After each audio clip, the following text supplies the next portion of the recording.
on, guys? Welcome back to part 2 of the first service truck build. So still haven't gone to the event yet down in Alabama, down in Georgia, Alabama, wherever it is. But I had a little bit of time here before I left, and I wanted to get a little bit more work done on this truck. In this video, where we'll get to the part of installing the utility bed. Jeremy's bringing that to the event, so we'll get something to look forward to in the video. First thing I'm working on here is the mirrors. So like I mentioned in the other video, I combined the two. So this is the, it's got glue on it. This is the RC4 drive base with the traxxas upper. And for the mirror base, this one, a friend of mine, David, sent me, he does laser work with stainless, I guess. That's what it looks like. He sent me a bunch of stuff a while back for the Scottsdale engine bays, and I just haven't gotten to it yet, but I remembered the mirrors. He sent me these for the traxxas ones. And I polished them up a little bit. I didn't want to go too crazy. I don't really have the equipment to polish, but he cut these out, and I'll show you how we did that. But I've combined this one. I've got the glue drying. I think the angle on it's pretty good, and we'll let that set up a little bit, and I'll show you what I did on the other one here. So the RC4 drive base, let me zoom in a little bit. So like I mentioned before, the traxxas base has 3 screws supposed to go through the lexan, has a plate on the back. RC4 drive just has 1 post and a body clip and an O-ring that keeps it in, and it kind of locks into the groove on the body. Those mirrors are just big and disproportionate, so we're going to do this. This is a 7/64 drill bit. I started on the other one with one size smaller and worked up to this, but I did not bring that one in here with me, so we're just going to do this by hand. I've done this before with the drill, and it can get away from you real quick, so this is the right size for it. Come on. It's just like there's one little lip in there you got to get past. I think we're almost there. Some of this debris out of the way. You want to kind of go down a little bit deeper than you'd think, because we're only cutting off the funky end of the traxxas part. Let's see. Yeah, so that'll fit down in there. So next we'll take this piece, and I'm just going to clip it off right at that base. Throw those in the trash bin. Now we can do a test fit. And we need to drill that one out just a little bit more. It's not drilling as good as the other. I should have stepped it up. It's always a good tactic. Start smaller than you need to.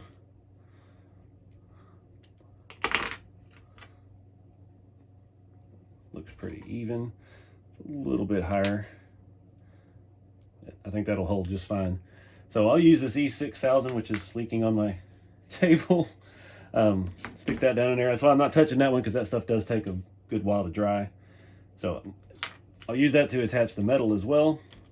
But we got to polish this up a little bit. So I'm going to take it in there to the Dremel and show you how I'm doing that. All right, so I just got a standard polish wheel on the Dremel. This is the standard Dremel polish it comes with. Get a little bit of that on there. I'll do half at a time because I can't get it to clamp in my vise. We'll just work it in.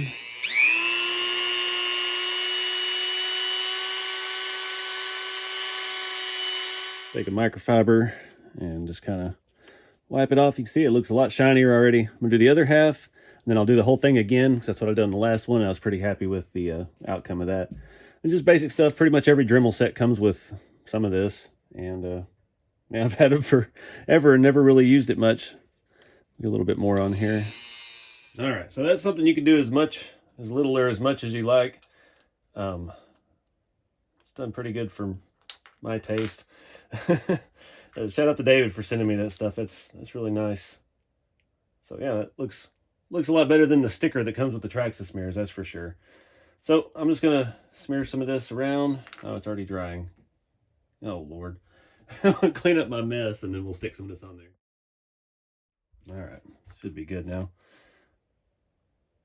This has that weird grid shape. On the other truck, I tried to use a like aluminum foil tape, and it showed that grid underneath it pretty severely. So it didn't really. I've even put a couple layers down. It didn't look that good. So this one we're just going to go with metal. I'm going to go ahead and squirt some into our mount. can't really see how much I've got. Looks like quite a bit. I figured this out. This is a new kind of bottle. It's actually the cap, actually. That's going to dry and close and seal itself up. Now we got to find our mirror.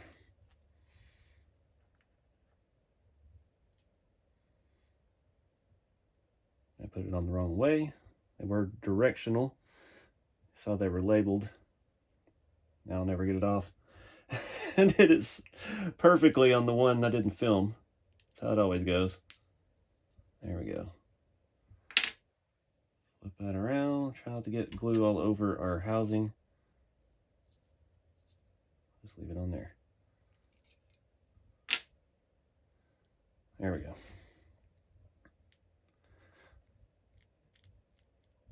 Probably need to put a clamp on this. Right size clamp. I'm going to go ahead and stick this down in here while we're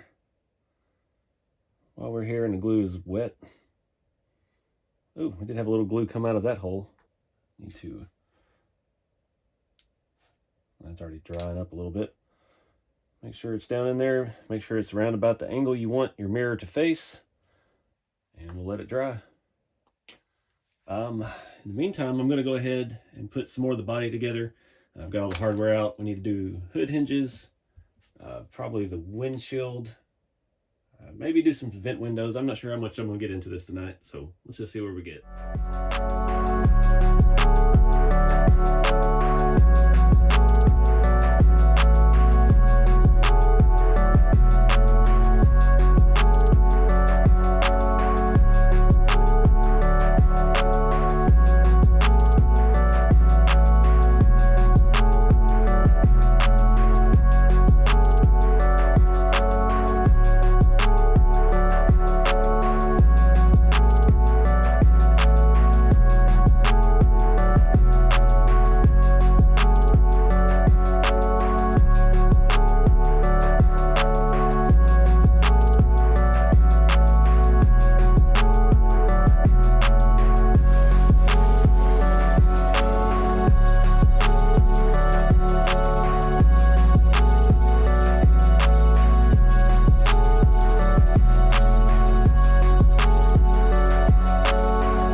Alright guys, I think that's as far as we're going to get it. I did a lot of stuff. We got the mirrors on, got all the glass in, got the hood mounted. I may have got the hinges a little tight, but I was hoping they would hold up. Just put the engine bay in, didn't do anything to it yet. We'll save that for its own video. Back when I was heating the paint on the inside, I did warp the hood a little bit, so it doesn't fit very well, which looks the part for a square body. I went ahead and set it on the shop truck chassis. I just wanted to see it with those rusty 155s. It won't fit down with the engine bay on here. I did heat up the front bumper. I don't know what it was. I cut a little more off of this one than I normally do on the inside, the ribs, to get it to fit on here, and it was causing it to bulge out more at the ends, which it already does. It's already just a little bit wider than the RC 4-wheel drive body. Again, it's the traxxas bumper, so I was just clamping it to the body and heating it up with a heat gun, and we messed up the paint a little bit on one end, but it's, you know, look at the rest of the truck. So it should be fine. I got it to tuck in quite a bit, actually, and fit up a little bit better. We could play some more with that when we get back. But now let's just fast forward time, go to the event, and get this utility bed matched up with this thing and see how it looks. I'm anxious to see it. I'm probably 75% chance that we are going to have to paint it to match.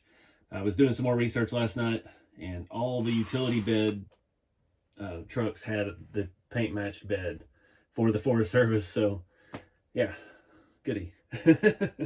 But we got to do what we got to do, complete the look. Again, still no idea of tires and wheels. I'm just using this spare TF2 chassis with Yoda axles to mock this all up on. But yeah, we got to cover some stuff at the event in case it's not a good environment to film. We are going to be drilling some holes back here for the mounts. They fit into this corner, and you have to drill a hole up here and a hole down here, and that will bolt it to the TF2 battery tray. And then the bed just bolts on like normal to the TF2. Has 4 bolts basically, and that's it. Goes into the chassis in existing places. So enough talk. Let's get there. Let's do it. See this thing. All right, guys. It is Thursday evening at the Airbnb. I've got the CChand utility bed here. Got Jeremy brought it down from Juicebox Hobbies. This thing is massive. It's heavy, and it's every bit as good as it looks on the internet. So if you're looking to get one of these, definitely recommend doing it. Still on the fence. I'm going to take a poll here eventually online and see if we should paint it to match the body. About 50-50 so far on the votes, but yeah, the body looks so much better. We got to do something to it to dull it up. But we're set up here at the Airbnb. See, we got a nice view of this little lake. It's actually kind of a big lake, but yeah, Jeremy's outside. Got Frisbee here with us somewhere. So I'm going to try to do this before things get too crazy and the after party starts. The event is awesome looking. We're at the Halloween Haul and Crawl. It's on Cherokee Rock Village. It's on top of a mountain here in northern Alabama. And yeah, looks really cool. Looks like I'll be sleeping here in the living room. It's always weird, Airbnbs. I think the lady that owns it is below us in the basement. That's always fun. So let's get to work. All right, sorry for the bad lighting. Shooting from the hip here. We got not good lighting. So the CChand bed comes with these mounts. They slip over the back wall of the Scottsdale body. We got to drill a hole up here somewhere, which is going to be a little bit of a challenge. And we got to drill a hole here, bolt that to the body, and then that will go where these are mounted on your TF2. So the body will be permanently mounted to the chassis, and your battery actually goes in the front compartment of the bed. There's space underneath. So we don't have to take the body on and off anymore, which is nice. Again, I'm not sure. I want to build a chassis for this. Obviously, we've got to have K44s. This one has Yoda 2s. This is box stock. This is actually the Iron Pig chassis. It's super stiff for some reason. But with that bed on there, this thing squats pretty severe in the back. So we'll definitely be needing a helper leaf spring. So I'm gonna pull these off, drill some holes. I did bring a drill bit, and I keep a good set of Makita stuff in my truck for traveling after last year's debacle with my Yukon breaking down. Don't leave home without them. All right, on my wicker desk here. Drilled these through from the inside. You can't see it from the outside, so yeah, got those drilled. The other ones already have the screws in them. They were easy to drill from the outside. Yeah. Next step, remove those little, about 20 millimeter threaded rods from your battery tray, and be sure to save those because they would come in handy for making rat rod 4-links. We're just going to reuse the screws that came with that and mount them to our new rear cab mounts. All right, we got the back of the cab all mounted up, mounted to the chassis. Like I said, I reused the screws from those battery tray little end pieces. That drill bit I used is a little bit small, but it's safe. This was a, where is it at? 7/64. Can't get the camera to focus. 7/64. Threaded into all the plastic. Everything worked out good. We've got 2 long screws left from the kit and 4 little teeny tiny ones, which I think are for mud flaps, which I'm not going to install right now, but I am going to bolt the bed down. It bolts to 2 holes on each side of the rail. Not sure which ones yet. We'll have to see how it lines up. We'll probably have to get some more fine thread hardware. All right, so there we go. We got it on 4 screws. It's on. There's Jeremy. He bought it from Juicebox Hobbies. Come on down to Whitley City, Kentucky. We'll give you a sticker. All right, so the 4 screws holding it down. I can't tell the front ones are threaded. I don't know if it's just this chassis or they're not, but they're holding. The back ones were threaded, so they went right in. And that's all that holds the bed to the chassis. And the cab has its own little thing now. But the best part is that behind this door, which I don't have enough fingernail to actually open right now, is our battery tray. So we can run our ESC wire through the hole in there, and we can take our battery in and out without having to take the body off at all anymore. And that is something that's probably one of the biggest shortcomings I've dealt with RC 4-wheel drive, is having to take the body off to get the battery out. So that's a great fix for that. I hope they can address that on some other vehicles in the future. So you can see how well it's squatted in the back. This thing does have some oomph to it. This is all metal. I believe it's powder coated. The hinges are printed. These are MJF.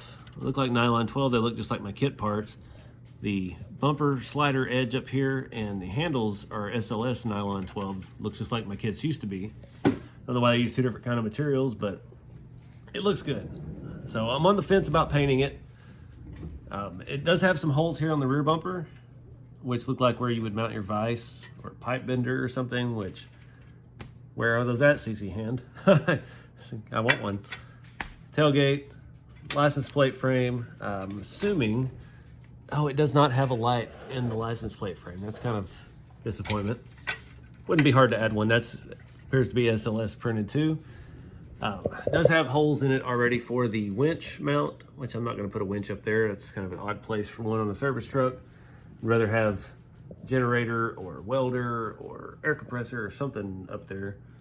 But I've been going through all my scale accessories trying to figure out what my Forest Service utility truck would need. I've got a chainsaw and some axes and like little tools like that, but we got to figure out the chassis first and figure out if we're going to paint the bed. I'm still leaning more towards painting it. It is an off-white color, so it does look like a utility bed, but I'm thinking it would look better green to match with the stickers and everything, so we'll see. Just been a nasty girl, yeah. Just been a nasty girl. Just been a nasty girl, yeah. Just been a nasty girl. Too far. All right, guys, back home from the event. Awesome show. That video, I don't know which one of these is coming out first, so yeah. We got the bed on here. Don't mind the squat going on. That's going to be taken care of. Just using this spare TF2 chassis for now. I'm not sure the direction we're going to go. So I was kind of polling people that would come up and look at it at the show. And I'm going to ask you guys the same thing. Should we paint the bed to match, or just kind of add some patina to the off-white? It is a very off-white. In the sun, it does not look white at all, so it does kind of fit. The majority of answers I got at the show were to leave it white and just add some weathering to it. And it's kind of 50-50 on the pictures I've seen. Most of the Park Service or the National Park trucks were white beds, but it depends on the year. Like the white beds were typically like forest fire trucks. I've seen a couple that were green on this generation of Squarebody, but nothing quite like that. So that's where I'm at with that whole setup. But this thing is freaking awesome. Doors are very hard to open. It's got a little space in there, but I don't have enough fingernail to get in there. Our battery tray is right here, so we no longer have to take the body on and off. You saw, and I hope you saw in the clips we filmed at the Airbnb. It got a little wild there. Hey, there we go. We can cheat. Poke through. You see, we got light buckets in the inside. But where was I going with that? The way it mounts. So you take those little posts off the body or the chassis, and you bolt in their little brackets, drill some holes, and real easy to do. It's really weird. This is SLS print. This is MJF print. So this is the same kind of material that my chassis kits are made of. Not sure why they did 2 different kinds. Maybe these are better for hinges. Those are a little bit smoother. I don't know. But really dig this thing. Tailgate holds out flat. The only thing I'm disappointed with is it has holes here on the bumper on both corners where you would mount a vise or a pipe bender or something. And they don't make those yet as far as I know. So it really would be cool to have a vise on the back. I always love that. I really want to find me an old Wilton vise to have in the shop, but I have nowhere to put it because they're typically larger than what I need. But having a good vise is always crucial. So having one on the back of your truck's even better. So I think that's it for this video. Again, comment below when you think the bed should be white or green. I've seen one on Facebook. A guy did a fire truck Squarebody, and it was absolutely gorgeous. And apparently it was a nightmare. These are all Phillips head screws on these tiny hinges. Be a ton of work to disassemble it. So that's one upside to leaving it white. Take that into consideration when you vote. But yeah, you guys gotta get out to these events if you can in your area. They're a blast. We had a great time partying and playing with tiny trucks, driving tiny trucks, and all that entails. So I appreciate you guys watching. I guess stay tuned for part 3. We'll see which and where and how this thing goes. But again, these are $249, I believe. They're CChand, sold by RC 4-Wheel Drive. And yeah, really cool stuff. I mean, it is all metal. It's very heavy, as you can tell. So anyways, keep it scale, guys. Get out there and have some fun with the hobby, and I'll see you in the next He one. bought it from Juice Box Hobbies. Come on down to Whitley City, Kentucky. We'll give you a sticker.